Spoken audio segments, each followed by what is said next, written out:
What a day. What a life.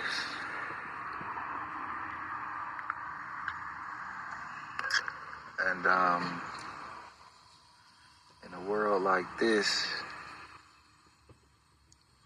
it had me thinking about what keeps a person going,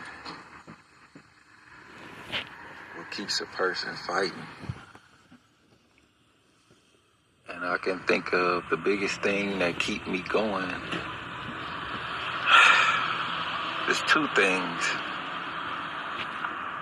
I think the biggest thing though is the music. The music really keeps me going, really keeps me fighting. But not just any music. Like me, I'm the type of person, like, I really like music with meaning. Songs that are timeless, that will live forever. Most of those songs are like old songs though. And I have my dad to thank for that. He put me on to so much good music. And the second thing that keeps me going is my memories from my childhood. I had a great childhood thanks to my dad. It started out rough. I can remember back to when I was 3 years old when my mom died. And after that, life got real rough in Tennessee for me. And my dad, he got custody of me when I was about 8 years old. And that's when the childhood memories just got really good. But I like to share some of the songs with you that kept me going. Some of these songs you might know, some you might not know of. 1 second.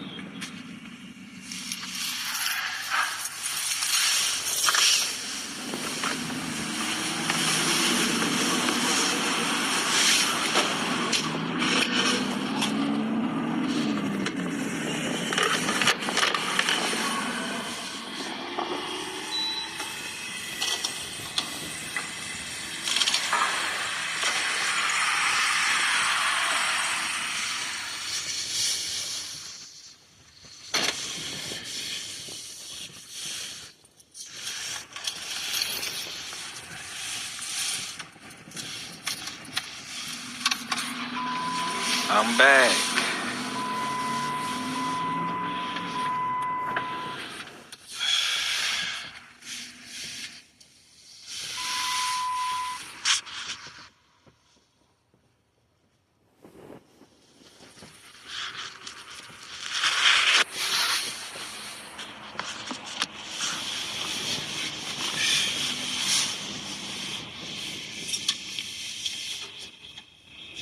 Alright, it's time to ride around and look for a safe spot to sleep.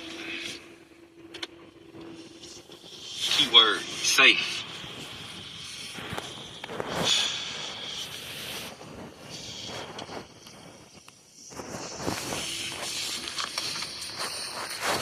I guess I'll start with the childhood first.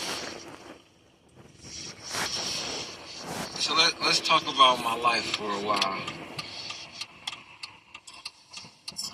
Born in Tennessee.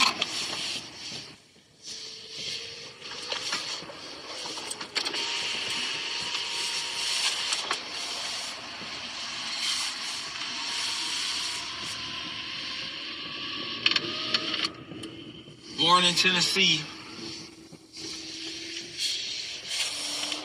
Only child to my mom and my dad.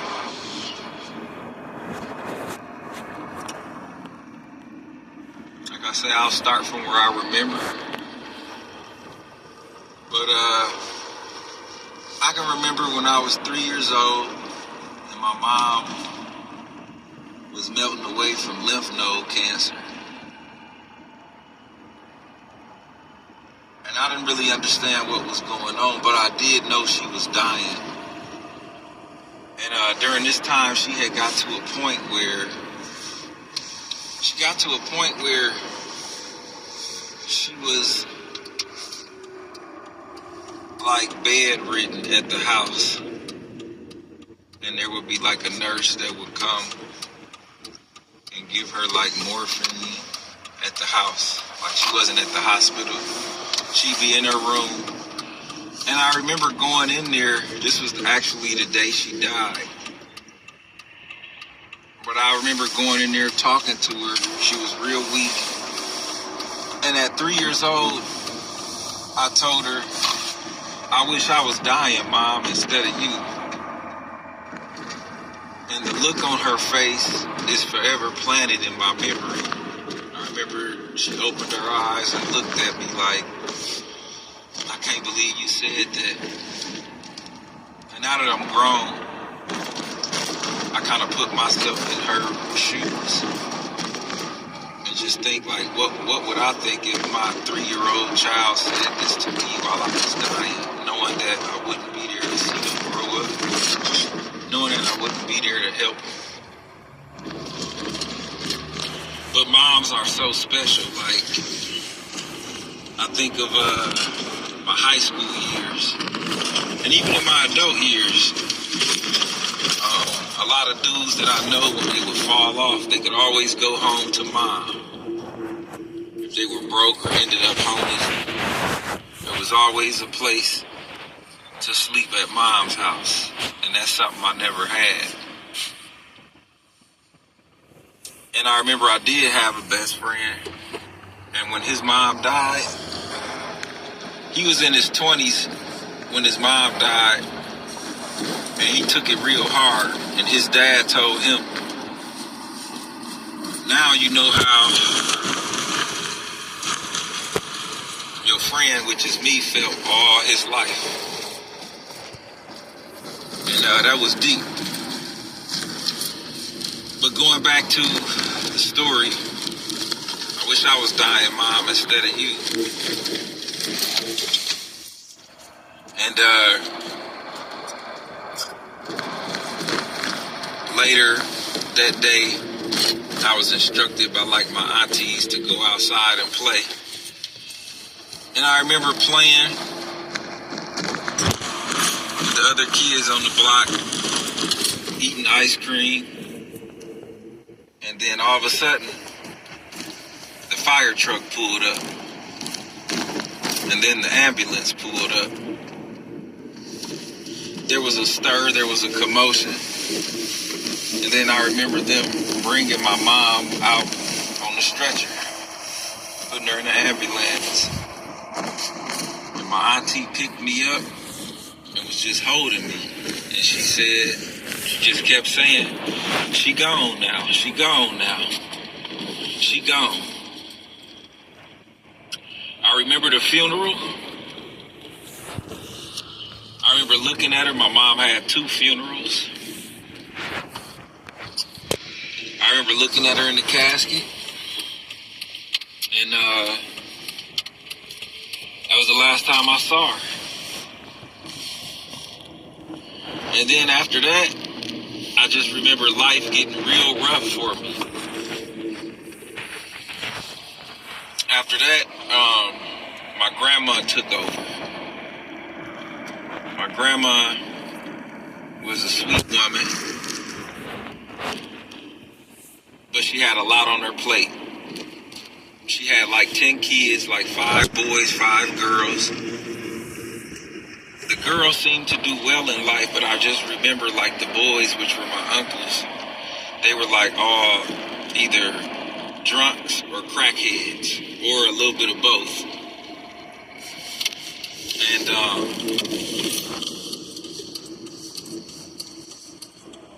in the house, there was really no supervision. The girls were kind of at the stage where they were coming of age, so they wanted to, go out and party, but they were still responsible. And my uncles just was getting drunk and just doing drugs. So a lot of times, my grandma couldn't watch me. She was old, but she still had to go to work, and she loved to go to the casino. So a lot of times it would be like kids watching kids, like my older cousins. They would be watching me. And this is where life got real rough. I can remember the house just being messed up. It was no place for a kid at all. No place for a kid at all. Sometimes I can remember we didn't have lights, electricity. I can even remember a time where we didn't even have running water. I can remember the house was filthy. We had rats and roaches. And I remember stray cats being taken in. And one morning I remember waking up and I just saw a cat in the corner just literally chewing on a dead mouse. Just like piece by piece.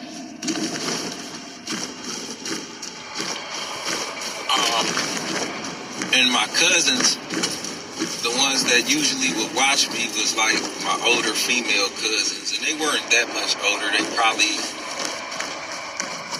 maybe, if I was like 5 at the time, they might have been like 9 or 10.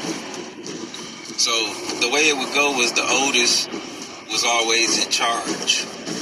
But my cousins would do foul stuff to me. Sometimes I would have like cousins that would watch me that probably were like 12 or 13 at the time when I was 5. And I actually caught my first STD at 5 years old. What happened was, we were outside playing one day, and my older female cousin saw a condom on the ground. Now, I didn't know what it was at the time, but now that I'm grown, I know what it is. So she found a condom on the ground, and she told me to put it on. Like, put it on my private part. And I told her I didn't want to do it, but as a 5-year-old kid, I was just innocent. Like, you could kind of steer me in any direction after a while. But as a kid, I was always scared of the dark. And whenever they would want to make me do something, they would always threaten me like, well, I'm going to lock you in the closet, in the dark. And I'd get scared. So this particular day, she told me to put the condom on, and I didn't want to, and she threatened me, so I ended up doing it, not knowing what I was doing. So I put the condom on, and later, my private parts broke out in bumps.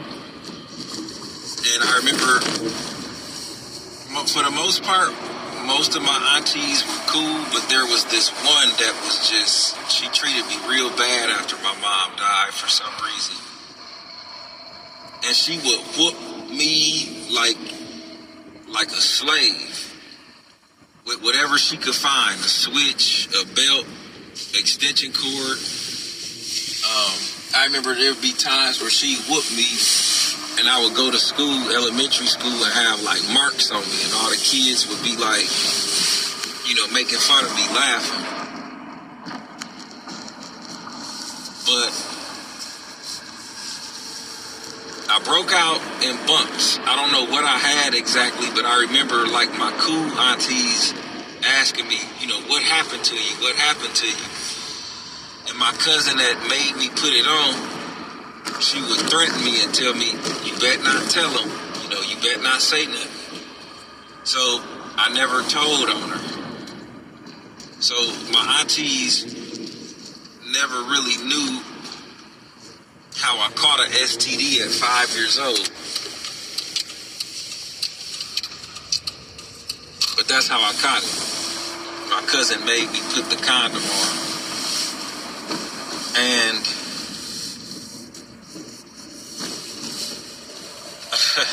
Wow, that's wild.